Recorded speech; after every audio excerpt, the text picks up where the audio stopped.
Mais ce ne serait pas mon premier contenu en français par hasard? It's like a freaking spider on top of me. Je peux aller là-bas s'il te plaît? En plus, ça a des grandes pattes et tout, ça me fait un peu peur, dude.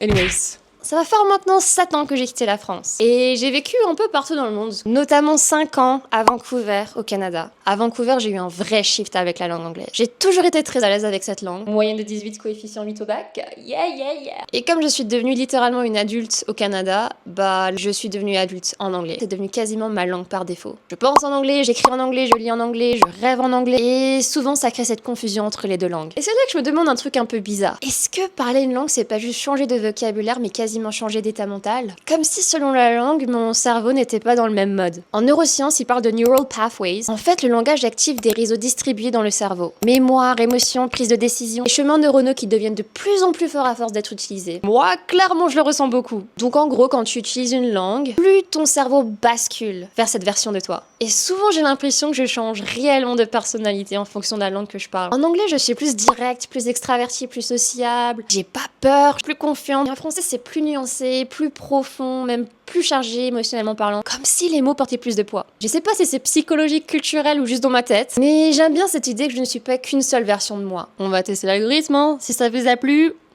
likez!